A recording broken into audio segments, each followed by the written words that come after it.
Well, I think that stare down was everything we hoped it would be here between Triple G and Canelo Alvarez facing off for the first time since seeing one another in the ring in September of 2018. And in a moment, we're going to have Matchroom Chairman Eddie Hearn step into the picture. He was right there. He can give us a sense of what he saw in each fighter's eyes. Eddie, welcome to the studio. Welcome to LA. Hey, let me get this straight here. Australia, Saudi Arabia, Texas. Here. Did you make a pit stop anywhere? I don't know where I am, but I was there, and I had the best seat in the house. That was something very special. What did you see in each eye? I saw a fired-up Canelo Alvarez and a very stubborn Gennady Golovkin. You know, I feel like sitting backstage and listening to what each of them just said about each other, I want them to say it up here now. Todd Grisham's going to be live with the guys now doing that job, and they don't like each other. That's the reality of the situation. You know, Canelo Alvarez feels that Gennady Golovkin has said some things he shouldn't have. And I want to see if Gennady can say those things today. But it's just a brilliant fight. You know, the undisputed super middleweight championship of the world between the unified middleweight champion of the world and the undisputed super middleweight champion of the world. It's two legends of the sport of boxing going at it one more time. I would ask for a preview of what they said, but hey, we're so close to seeing. There wasn't really anything said. There was nothing said. You know, no one needed to say anything. The look said it all. You know, Canelo made that clear by stepping over the line, you know, and getting amongst it in the face of Gennady Golovkin, and he was going nowhere. You know, and when I asked him to turn to the front, there was no interest there either. But it just shows you what this fight means. Yes, every belt in the division is on the line, but this is personal. This fight, and sometimes we say fights are personal because that's our job, but the media, you know, they know what was said backstage, and I'm looking forward to getting them up there in a few minutes. So over the last 6 to 8 months here, as things progress in 2022, you see this match finally being able to come to fruition. When you approach both fighters here, what was their response to you now nearly 4 years later? I think for a long time, there was almost too much bad blood where Canelo Alvarez didn't want to give Gennady Golovkin the opportunity because of what he'd said or the way he reacted to specifically the defeat in the second fight. And sometimes that bad blood can stop fights from happening. So, you know, now we're at a point where this is it. This is the moment. You know, Gennady Golovkin wants to try and get that victory in the trilogy, and Canelo Alvarez wants to retire him. That's what he just said. I want to retire him. I want to finish him on September 17th. And you'll hear him say that in a minute. And I've not really heard him speak like that before, you know. But like I said, a lot of history, 2 incredible fights, 24 wonderful rounds, and we're going to start number 25 on September the 17th, live on DAZN.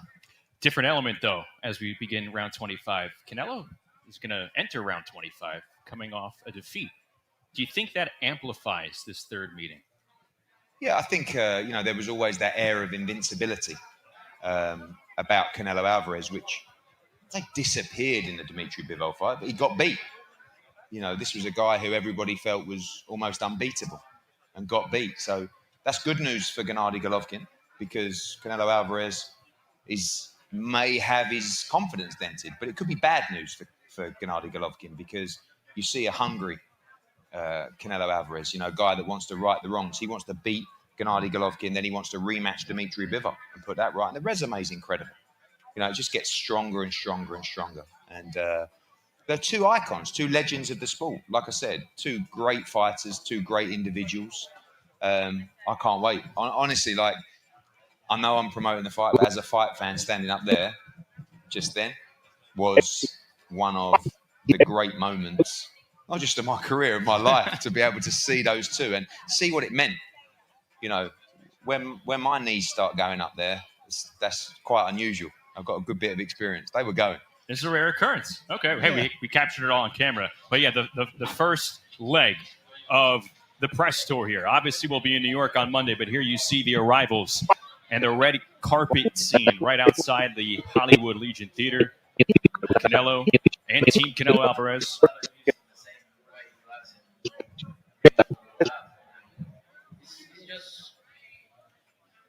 Alvarez fielding questions from the reporters as he and Triple G made their way inside here in Hollywood. This is a packed theater as well. As Canelo is coming off that second career defeat, but he is determined, going back down to 168 pounds. And there you see all the hardware. First time that these 2 will be fighting at 168 pounds. How do you think Triple G wears those extra 8 pounds? I actually think it will suit be really well. I think it's great news for him at 168. This is a guy who's been at 160 for, how many years? Over a decade of fighting at 160 pounds. And to not move up, I think you look at the Murata fight particularly, I think he felt that. He felt the weight there. And I think he's going to be strong at 168. You saw him up there. He's a big guy. Every time Canelo seems to face off with his opponent, he looks like the smaller man. And he looks like the smaller man again against a middleweight, to be honest with you. And I think the weight is really going to help Gennady Golovkin in this fight. That's it. But also power. Power doesn't leave you. Even though everyone wants to make a big deal that Gennady Golovkin turned 40 this year. How real is the power with Triple G still at this point in his career? Well, one of the biggest pound-for-pound punchers, one of the greatest knockout artists in the sport's history, quite frankly. And the power is definitely still there. And by the way, I know that he's at the back end of his career. He's lived a good life in boxing. So he's not ballooned in between fights. He's not eaten badly. He doesn't go out and party or drink, So this is a very fresh 40-year-old, and this is a very motivated 40-year-old as well. And you see it in the eye. You see it in the eye up there, what it means to him. And there will not be a backward step at the T-Mobile Arena on September 17th. When you think about what happened here in the second match, September of 2018, nominated and named the Ring Magazine Fight of the Year for 2018, extremely even, extremely tight through those first 8 rounds. In your opinion, what do you think put Canelo over the top over those championship rounds? Both very close fights, the first and the second fight. Gennady Golovkin felt he won the fight. Canelo Alvarez obviously felt he won the fight. He did win the fight, but they were very, very close fights, very, very competitive. And, I'm sure Gennady feels like he should have won that night, but he gets a chance to do it again September 17th. And then when you think about all of the storylines packed into this and the people involved outside of the 2 fighters, this is going to be the first time that Jonathan Banks is in this trilogy, this series, this head-to-head matchup. For a trainer coming in, how do you think he tries to ingratiate himself in what Triple G driving the truck here, obviously? Is this different because it is Canelo between the trainer and the fighter? What do you think? No, I think that, Jonathan Banks is a great trainer. He's got a huge amount of experience, obviously, most of that with Vladimir Klitschko and as a fighter himself. But I think that they're going to enjoy this camp. I think that the weight, as I said earlier, will be a benefit to them in this fight. They can, work on power, work on, a lot of lifting and being strong in this fight. And I think both guys have the mentality that this fight is not going 12 rounds. I know certainly from Canelo Alvarez's point of view, the only thing he has in his mind is winning this fight by knockout. All right, let's talk about the venue. T-Mobile Arena, back there for a third time in this series. We were trying to figure out, actually, earlier, of the great trilogies of the past, how many have been in the same arena. Right. I don't know. Maybe some stato out there can give us those facts, but it's very unusual. So, T-Mobile Arena, fantastic arena. Obviously hosted the first 2 fights. It will host the third as well. And, there's nothing like Vegas on a Mexican holiday as well. That's right. We're going to build a great card, and it's going to be an incredible night. Why do you think you wanted to keep that all symmetric there? What made sense about T-Mobile? I just think Vegas is Vegas, it's hard to beat. And obviously when you have a fight of this magnitude and the broadcaster wants to keep it on American fight time, Vegas is the place. Madison Square Garden, one of my favorites. But when you're talking about generating dollars and the thrill of fight week, sometimes Las Vegas is the perfect destination. No better place for fight fans. Obviously, they're going to come out with it being Mexican Independence Day weekend. Let's talk about legacies now. I know it's kind of cliche, but this is the third time they're hooking up here. What would a win do for each fighter's legacy? Well, I think for Gennady Golovkin, in terms of legacy, it would mean more because, this is the real marquee victory that he needs. He's unified divisions before. Just saw him recently do that on the road in Tokyo. We've seen him in tremendous fights all around the world. For Canelo Alvarez, this is just another incredible part of that run that we've never seen anything like. You go back to, obviously, the first 2 Gennady Golovkin fights, and then you go to Daniel Jacobs, Sergey Kovalev, the 3 champions that he beat en route, Callum Smith, Billy Joe Saunders, and Caleb Plant, Dmitry Bivol, Gennady Golovkin, probably Dmitry Bivol again if he wins. It's incredible. This is an absolute legend of the sport. And win or lose, both guys will go down as modern-day greats. And then with Canelo coming off the defeat in May, have you noticed anything different in the way you've talked to him since that night? He's a little bit shorter in the run-up to this fight, I think. But that's really down to Gennady Golovkin. He doesn't like him. And again, sometimes as a promoter, you try and build that hype and that dislike. It's there, and you'll hear and see it in a minute. You saw it up there. I can't wait. This is going to be a spiteful build-up and a very spiteful fight. And we always see at the end of matches, fighters kind of coming together after that long campaign toward fight night. I don't know if we're going to see it after this third match. We certainly didn't see it after the second one. We're not going to see it here. We're not going to see it Monday. So that'll be very interesting to watch. The animosity is real, and it is brilliant here for Fight Fans. We're going to let you get up to the dais as we get going here with Canelo and Triple G. Again, third meeting, nearly 4 years in the making. But the time has arrived, and we are about to push the launch button to Canelo Triple G3, the trilogy. Very few fights can be called super fights. This is one of them. Both men are firing what they've got. This is a draw. There has to be a rematch. And new there's a score to settle. There's real bad blood here. Everybody wants to fight, right? He took a lot of shit. I don't want talking with him. I want to fight.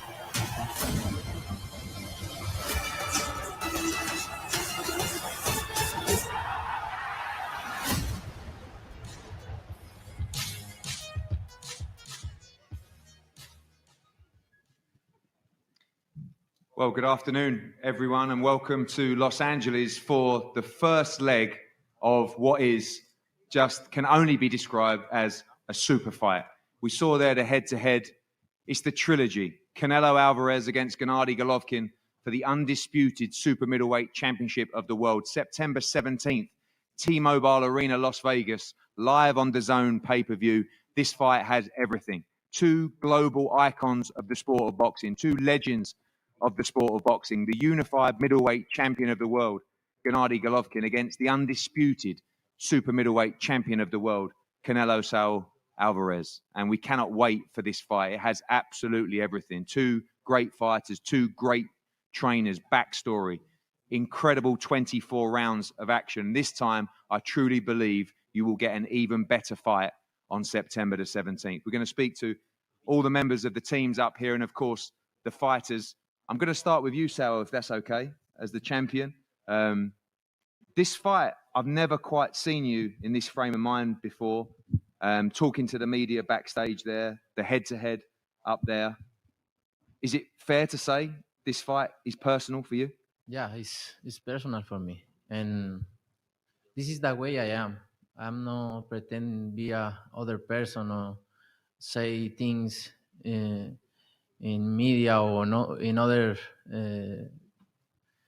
place and come here and pretend I don't say anything. I don't want to say anything. No, it's personal for me because he talk a lot of things, and you know, guys, that's why it's personal. And I just can't wait to be in that ring.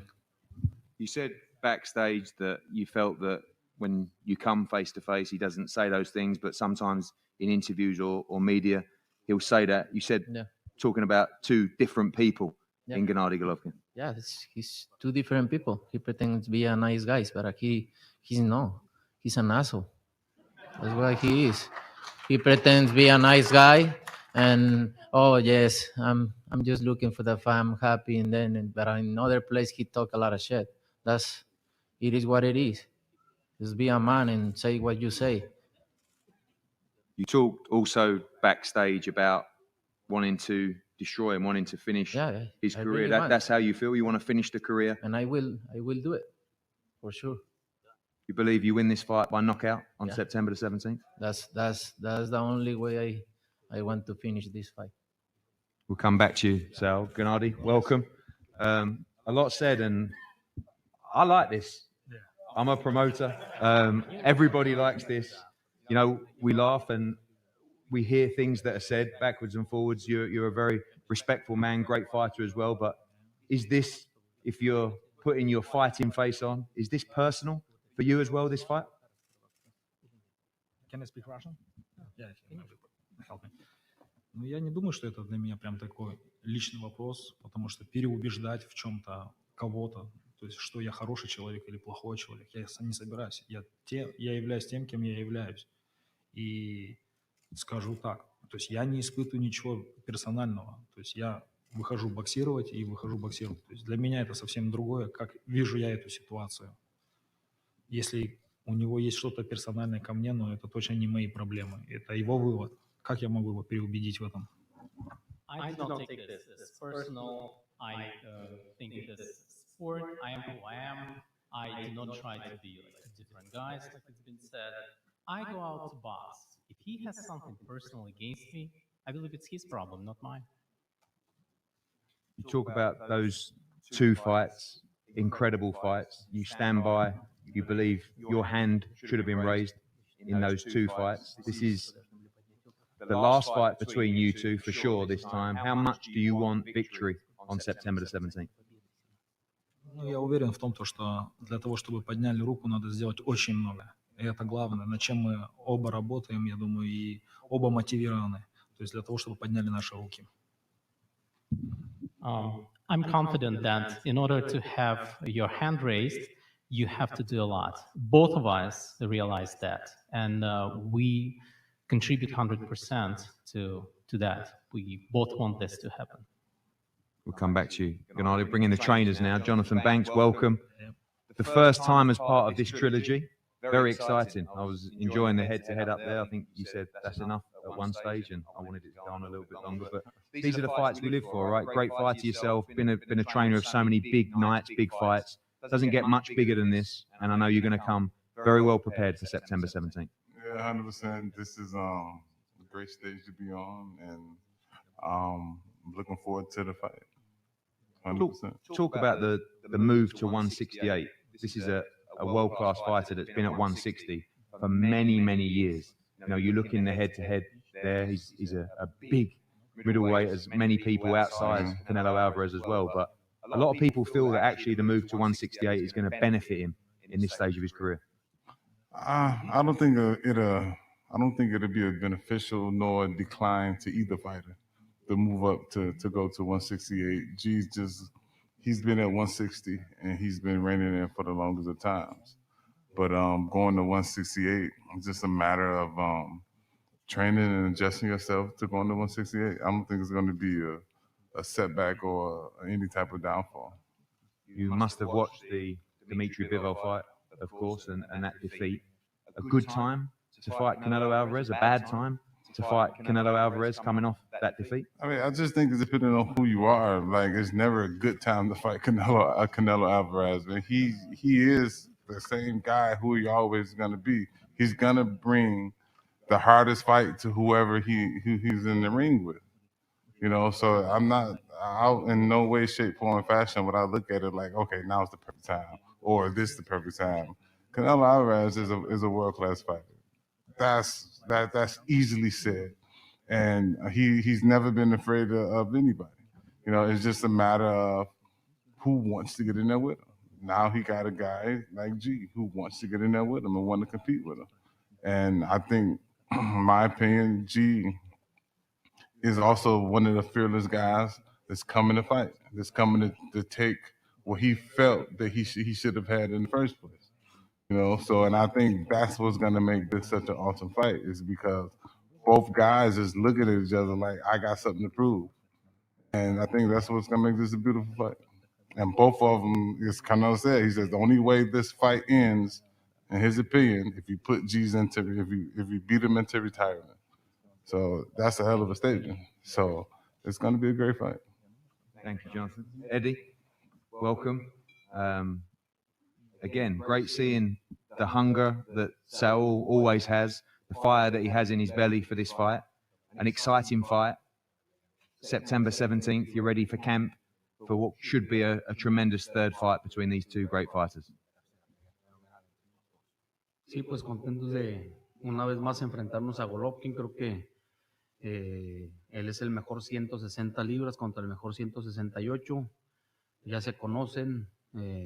Pues como dice Saúl, esto es personal para él y no queda más que prepararse bien, entrenar bien para volverle a ganar.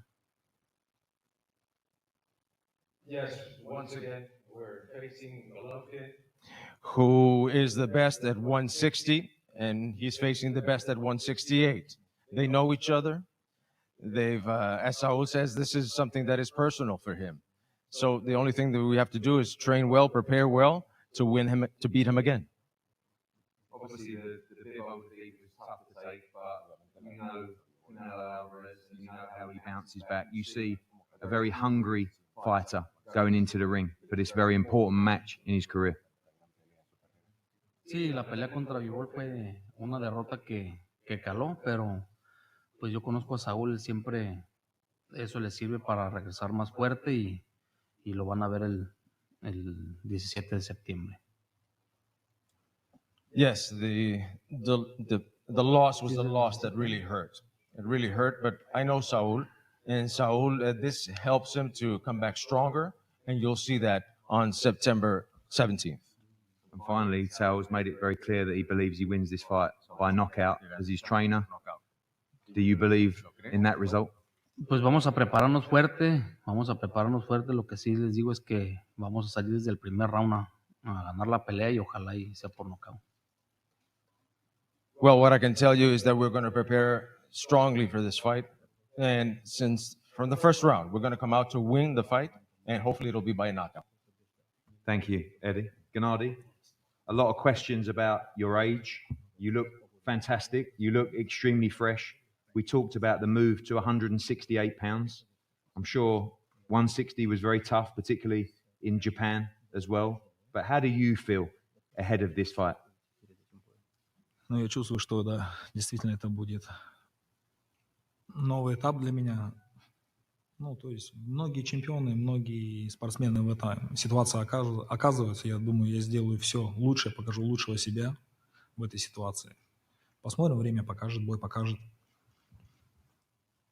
I feel that it's going to be like a new stage for me. And a lot of boxers found themselves in this situation before. I'm certainly going to prepare and I'm going to show my best. I've seen certain things said between the two of you guys, but if you speak from the heart, do you respect this man? Do you like this man? Вы знаете, как бы много можно говорить. Я скажу за него персонально, да, то есть, конечно, чего он достиг в спорте, то, что какой бокс он показывает, это заслуживает уважения, потому что я большой фанат бокса. Но то, что вот эти вот эмоции, которые происходят сейчас, я не понимаю, потому что у нас было прекрасных 2 боя, после чего, то есть мы обнялись, пожали руки, и как бы сейчас заново что-то получается. Он говорит, что я много что-то говорю. Не знаю. Что-то я сказал, что-то неправильно или что-то необычного, как бы я в этом не нахожу ничего, что я сказал что-то плохое в его сторону. You know, if we take my opponent's achievements, I believe he did great because I'm a big fan of boxing, and from that standpoint, I respect him a lot.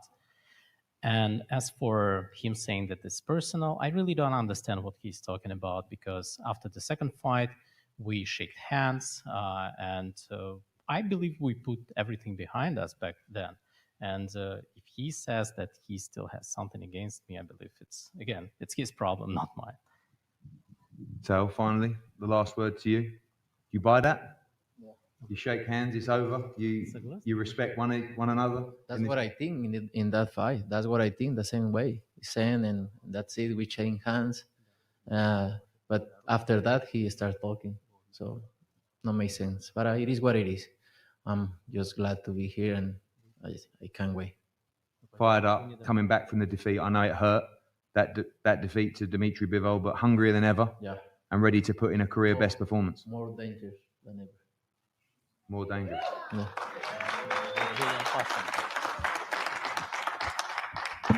Thank you, Eddie. Thank you, Sal. Thank you, Gennady, Jonathan, as well.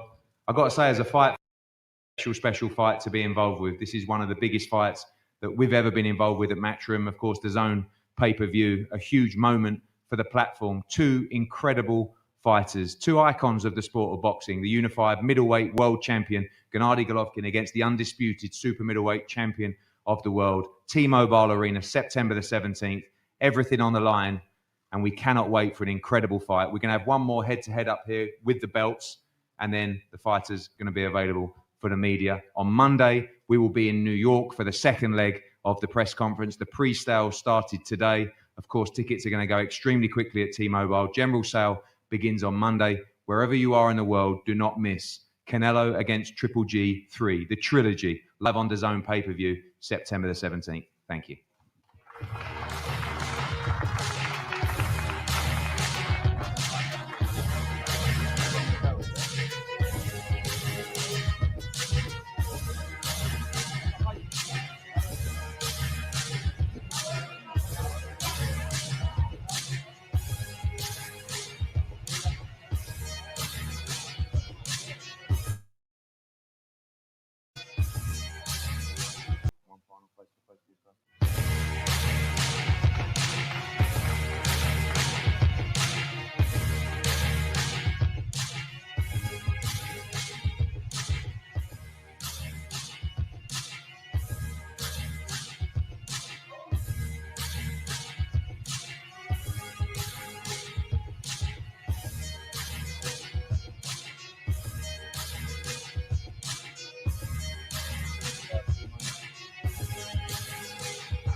Canelo Alvarez and Gennady Golovkin with one more stare down. Canelo all business. Smirk from